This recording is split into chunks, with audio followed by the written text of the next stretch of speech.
3 साल से। संदीप, एक और कष्ट है जब किसान आते हैं, जो आम लोग हैं ना, जो पीछे से किसान हैं, दिल्ली में रहते हैं, शहरों में रहते हैं, संवेदनाएं मर गई हैं, ऐसा एक तरह का एक्सप्रेशन आता है, लो फिर आ गए। वो ये नहीं सोचते कि क्यों आ रहे हैं, वो इस पर बात नहीं करते कि उन्हें क्यों बार बार दिल्ली में आना पड़ रहा है, उन्हें क्यों झोला उठाते हैं, क्यों ट्रेन पर टंग के आते हैं, क्यों ट्रैक्टर लेकर के दिल्ली में आते हैं।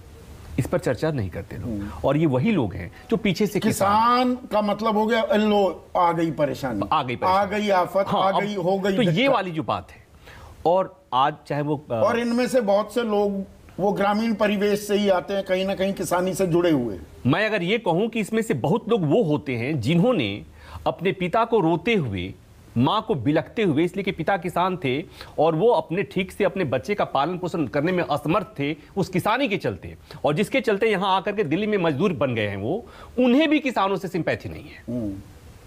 ये बातचीत के क्रम में समझ में बातें। और इसमें आम आदमी की बात क्या भाई, इस देश की 2/3 जनसंख्या गांव देहात में रहती है, भारत के बाशिंदे हैं वो, तो हमारे 2/3 सांसद भी तो ग्रामीण परिवेश के हैं, वो कहीं ना कहीं किसानी से जुड़े हुए हैं। कितने हमारे सांसद, हमारे नेता, हमारे प्रतिनिधि किसानों की या किसानी की बात करते नजर आते हैं। लेकिन वो बात भले न करें, जब उनसे आप कहते हैं तो कहते हैं मेरे से बेहतर किसानी कौन जानता है। और सबसे बड़ी विडंबना यही है, सबसे बड़ा झूठ यही है, विडंबना यही है कि किसानी सब जानते हैं, लेकिन किसानों की समस्याओं पर बात कोई नहीं करता, किसानों की समस्याओं को कोई समझता नहीं है। और यही बात अगर मैं कहूं कि आज जब सरकार मंत्री से मुलाकात हुई तो उन्होंने कहा कि आते रहिए, बातचीत करते रहिए। इसमें अगर मैं कहूं कि संदीप, मुझे वो निमंत्रण आमंत्रण कम था, कटाक्ष मुझे कुछ ज्यादा ही लग रहा था कि उन्होंने ये भी कहा कि आप लोग अपना काम कर रहे हैं, सरकार अपना काम कर रही है। मतलब क्या हुआ कि आप दबाव समूह हैं, आपका काम ही है हो अल्लाह करना, हम तो सरकार हैं, हम ऐसे ही करेंगे। तो ये बताता है कि संवेदनशीलता कम है, गंभीरता कम है। लेकिन हाँ, किसानों ने दिखाया है, पिछले साल के आंदोलन में किसानों ने दिखाया है कि हमारे पास एक पावर है, और सबसे बड़ा लोकतंत्र में सबसे बड़ा पावर वही होता है, वोट का पावर होता है, और सरकार उसी से डरती है, उसी से डरती है। यहाँ पर गुणी प्रकाश कह रहे हैं कि जून तक कोई ना कोई फॉर्मूला सामने आ जाएगा। अब आ जाना चाहिए, लेकिन दिक्कत यह है कि संदीप, आप समझते हैं कि जून तक जो फॉर्मूला आएगा, अगर किसान संगठनों को वो नहीं आया, पसंद नहीं आया, मंजूर नहीं हुआ तो मुश्किल हो जाएगी।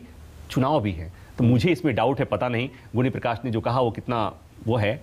मुझे बहुत, मैं अभी चुनाव के ठीक पहले इस तरह का कोई फॉर्मूला आ जाए और किसान संगठनों को पसंद नहीं आए, ये रिस्क मुझे नहीं लगता है कि सरकार नहीं। एक चुनाव जा चुके होंगे, कर्नाटक के चुनाव हो चुके होंगे जून तक, संदीप मई में ही हो जाएंगे संदीप, लोकसभा चुनाव वाली बात मैं कह रहा हूँ, ये भी है। और हाँ, इसमें कोई दो राय नहीं है, जैसा युद्धवीर सिंह जी ने बातें कही कि ये निश्चित तौर पर एक हुआ कि मुलाकात होती है, मात्र 4 घंटे ही बैठना था, पता था सरकार को, पता था मंत्री को कि ये आए हैं, 4 घंटे रहेंगे, 5 घंटे रहेंगे और फिर वापस चले जाएंगे। उसके बावजूद आते आते निमंत्रण आ जाता है। और ये इतना, इसमें मुझे अभी तक ये समझ नहीं आ रहा प्रभाकर, तो इतना अड़ंगा किस बात का अटका हुआ था कि 2 साल 2 महीने लग गए ये 2.5 कोस चलने में? नहीं,